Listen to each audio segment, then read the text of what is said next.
In Deadlock, laning phase is one of the most important aspects of the game. Winning will set you up for success, while losing will shoot you in the foot.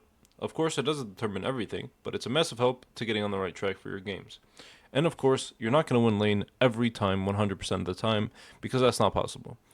There are too many outside aspects of laning phase that go into winning or losing. However, if you are a Moan Krill main and you want to step up your game to the next level, here's 7 tips that help me win lane as a Moan Krill. Tip number 1. Always take negative health trades. For this, I'm talking about Scorn.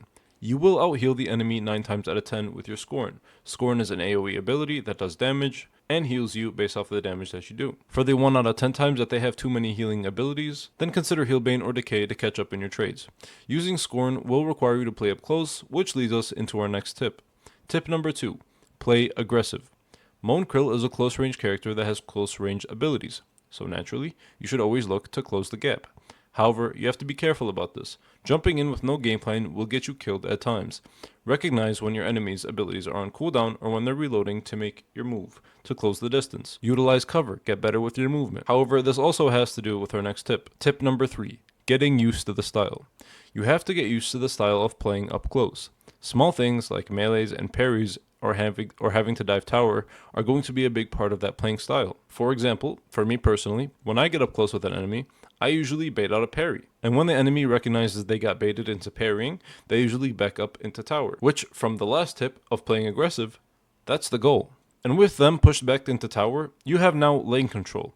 With lane control, you utilize the boxes and the golden statues. It's the only thing that's provided in laning phase that will give you a short boost to get you slightly ahead of your enemies. Tip number 4. Communicate with your laning partner. Moan Krill is a support character, so you have to rely on your teammates.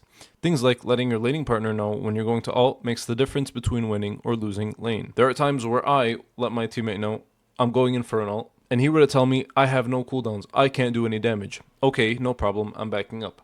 That's how you communicate with your team. I've seen a lot of Moan Krills go in and bite somebody without letting their teammates know and then getting upset that their teammate didn't do that.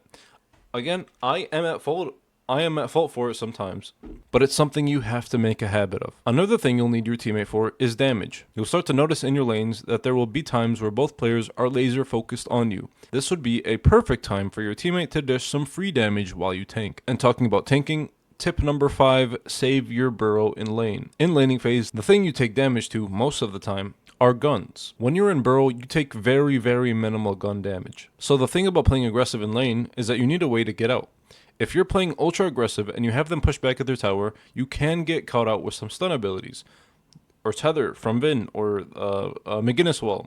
For this, save your burrow. A burrow is basically a get out of jail free card. You can get out of things that you should absolutely not be able to get out of. Tip number 6, utilize lane switching. Coming from the #1 video game player of all time, there are some lanes that I just cannot win. For this, utilize your lane switching. You have to understand Moan Krill as a short range character, but if he's pushed back, he is kind of useless. Kind of can't do a goddamn thing. And to avoid this, utilize your lane switching.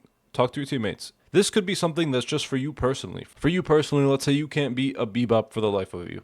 Then switch if you are laned against a Bebop. I mean, this doesn't really have much to do with Moan Krill specifically, but because you're kind of limited by Moan Krill's abilities, this is something that you should take advantage of. Speaking of, tip number 7, take advantage of your winning lane. This also doesn't really have to do with Moan Krill as much, but take advantage of when you win lane. You really want to set yourself up for success.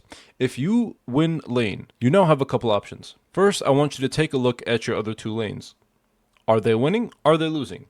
If they are winning, now it is time to take map control in your lane. You want to push them back as far as possible, ideally to the walker. And depending on your duo damage, if your duo can do damage that early to walker, then do it. While everyone's still preoccupied with their lane, now would be the time to do it. If not, now would be a good time to steal their farm. Stealing their farm will put you at such an advantage, making sure your laning enemies aren't fed. However, if your teammates are losing lane, now might be a good time to go and help them. And some quick advice, if you're going to do this, since you're going to prioritize kills over farm, Trophy Collector will help you. But there you have it. Those are my 7 tips of becoming Master Laner Moan Krill. If you want to check out my build, feel free. It's a very simple build with everything in order. And if you found this helpful at all, please leave a like or subscribe. I would greatly appreciate it. Don't forget to check out the Twitch. Thank you guys for watching.